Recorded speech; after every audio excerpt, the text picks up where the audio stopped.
주님을 찬양합니다. 할렐루야. 오늘도 살아계신 하나님께서 우리 각 사람을 보존하시고 또 붙드시고 인도하신 줄 믿습니다. 이 시간에 실제적인 교훈, 보증에 관하여 라는 제목으로 말씀의 은혜 나누기를 원합니다.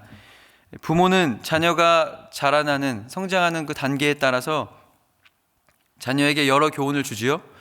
아이의 발달 단계에 따라서 아이에게 필요한 교훈을 주면서 자녀를 그렇게 양육합니다. 매우 어린 자녀에게는 소변을 가리는 법을 알려주어 기저귀를 뗄 수 있도록 그렇게 도와주죠. 또 미취학 자녀에게는 양치질을 잘해서 어떻게 치아를 관리해야 되는지를 그렇게 가르치죠. 또 길을 건널 때는 손을 들고 주변을 살피라고 그렇게 지도합니다. 그리고 어른들을 만나면 인사를 잘해야 된다라고 가르치죠. 아이가 이제 학교 갈 때가 되면 어떻죠? 학교에 늦으면 안 된다, 지각하지 말아라, 또 선생님 말씀 잘 들어야 된다, 친구들과 사이좋게 지내라 라고 이렇게 실제적인 가르침, 또 교훈들을 줍니다. 또 자녀가 성인이 되면 어떻죠? 부모님의, 엄마 혹은 아빠의 경험담을 들려주면서 이렇게 해야 인생을 성공할 수 있다 라고 하는 성공담도 들려주고, 또 때때로 실패담도 들려주면서 인생이 녹록한 게 아니야, 조심해야 된다, 신중해야 된다 라고 그렇게 가르칩니다. 그리고 결혼 정년기의 자녀에게는 어떤 배우자, 좋은 사람을 만나야 되는지, 어떤 사람이 좋은 사람인지를 알려주죠. 그리고 어떻게 해야 아름다운 결혼 생활을 할 수 있는지에 대해서 부모님은 자녀에게 가르칩니다. 왜 이런 가르침, 부모가 자녀에 대한 이런 가르침이 끊이지 않죠? 자녀가 진정 잘 되기를 바라는 부모의 마음인 거죠.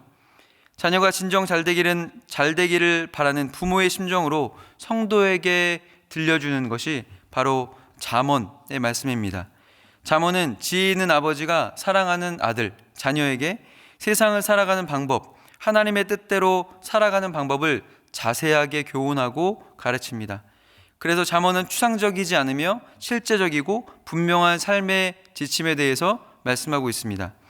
오늘은 잠언 6장인데요. 앞서 1장에서 5장까지는 지혜의 의미와 가치에 대해서 설명했습니다. 그리고 6장은 자녀들의 미래를 위한 실제적인 삶의 방식, 즉 하나님의 자녀된 성도로 하루하루를, 오늘을 어떻게 살아가야 하는가에 대해서 말씀합니다.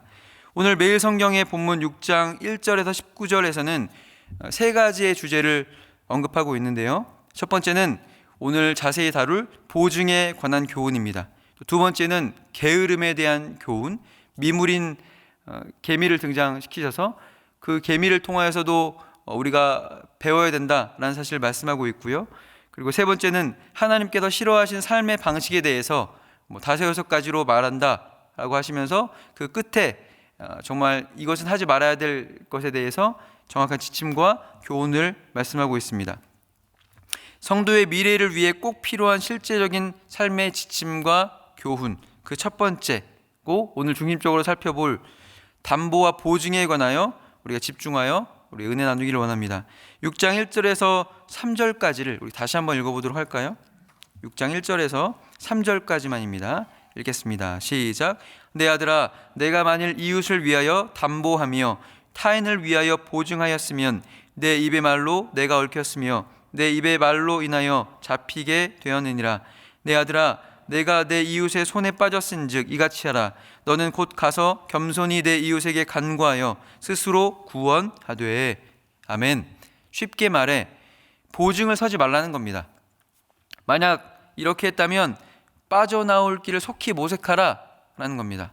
보증을 서는 것과 어려움을 당한 이웃을 돕는 것, 우리가 그것을 구별해야겠죠. 그 차이가 무엇일까요?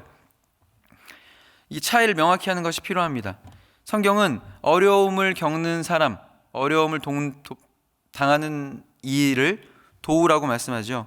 그런데 보증을 서는 것은 금하고 있습니다. 어려움을 겪고 있는 이웃을 돕는 것은 우리가 믿는 성도라면 마땅한, 또 당연히 해야 할 일입니다. 그러나 그것이 나의 능력의 한계치를 벗어나면 곤란합니다.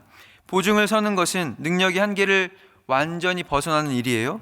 능력 밖에 있는 일을 맡아서 하겠다는 것 자체가 바로 교만인 것입니다. 그러므로 보증을 설지 말라라는 것은 교만하지 말아라, 너 교만하지 말아라 라는 또 다른 표현입니다. 아버지가 사랑하는 자녀에게 말하기를 너는 책임질 아내가 있다, 또 자녀가 있다, 책임질 가정이 있는데 내 능력 밖의 일을 교만하게 행하지 말아라 라고 말씀하는 겁니다. 이것은 우리 그리스도인들에게 꼭 필요한 말씀입니다. 내가 할 수 있는 능력의 범위, 하나님께서 나에게 주신 달란트와 재능, 하나님이 맡겨주신 능력의 한계와 범위를 인식하고 살아가야 합니다. 자신의 능력의 한계를 인식하지 못할 때 우리는 교만하게 되고, 교만은 사랑하는 남편과 아내, 자녀들, 일가친척, 심지어는 주변 사람들까지 고통 속으로 몰아넣게 됩니다.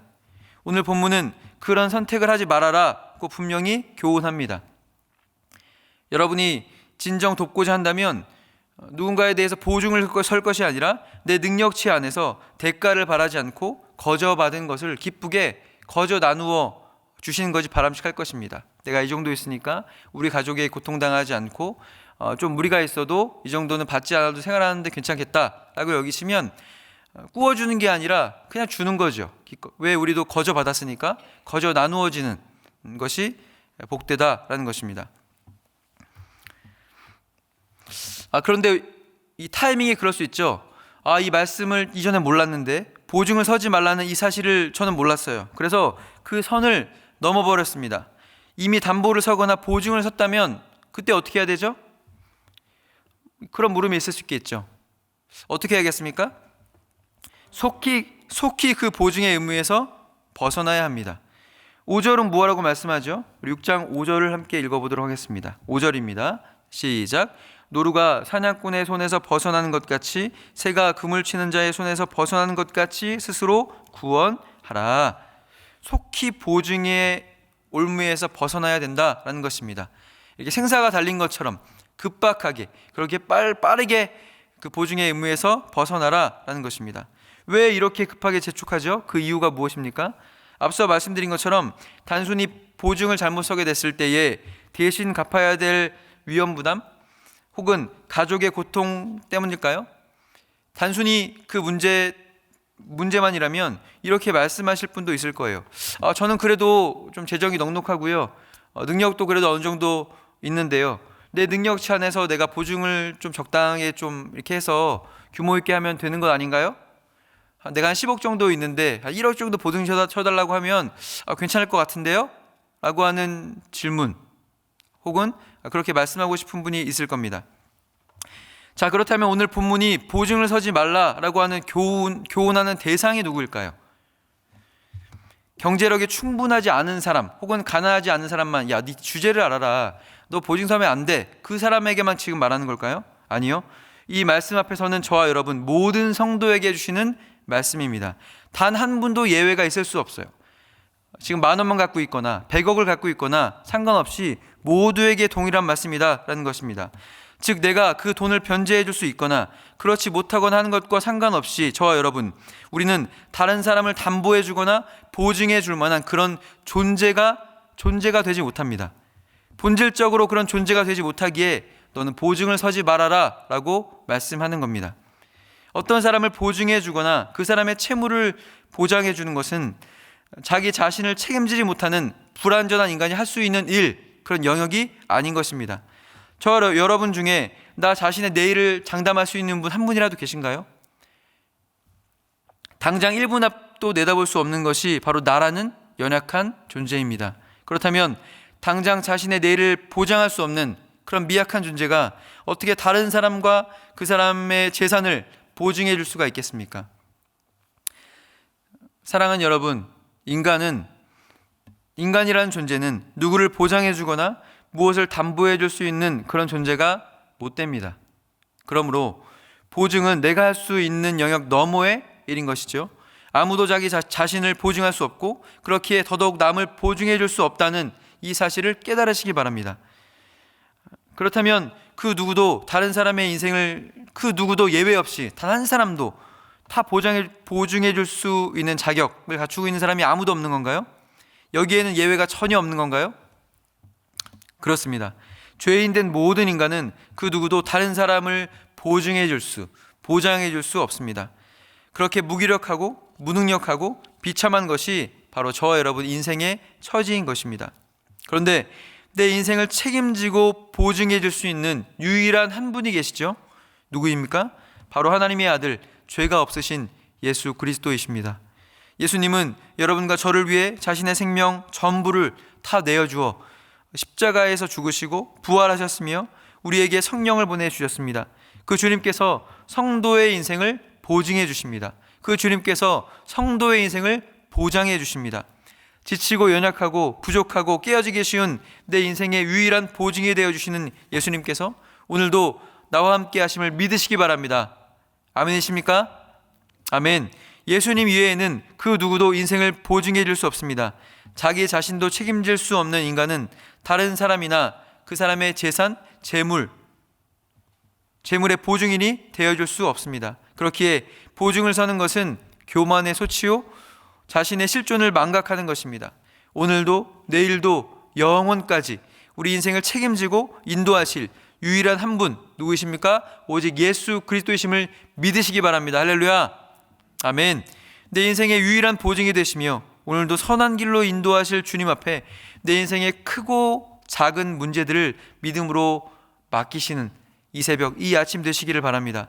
주님께서 보증이 되시어 책임져 주실 것이며 성령께서 선한 길로 인도해 주십니다. 울고 웃는 모든 일들을 모아서 합력하여 선을 이루시는 하나님을 기대하시는, 그래서 주님을 기쁘시게 하시는 이 아침, 이 새벽 되시기를 예수 그리스도의 이름으로 축복해드립니다. 아멘. 기도하겠습니다. 시간 기도하실 때에 말씀의 은혜를 부여잡고 주님, 저는 그렇게 내 인생도 책임질 만한 존재가 못되고 남은 더더욱 그렇습니다. 하나님의 은혜와 긍휼이 필요합니다. 아버지 하나님, 오늘도 그래서 미약한 나의 인생을 주의 손에 맡겨드립니다. 그리고 하나님, 연약한 자, 도움이 필요한 자가 있습니다. 아버지 하나님, 나의 미약함으로 그를 어떻게 하는 것이 아니라 아버지 하나님, 하나님께 내어 맡길 때에 주님께서 역사하시고 일하여 주시옵소서. 은총 허락하여 주시옵소서. 말씀의 은혜가 나의 것이 되도록, 내 가정과 우리 교회의 말씀이 되도록, 그리고 각자의 기도 제목, 간구의 제목들 올려드리면서 이 새벽 주 앞에 뜨겁게 나가도록 하겠습니다. 주여 세 번 외치고 간절히 기도하겠습니다. 주여, 주여, 주여. 인간의 행사복을 주관하시는 살아계신 하나님 아버지, 은혜 감사합니다.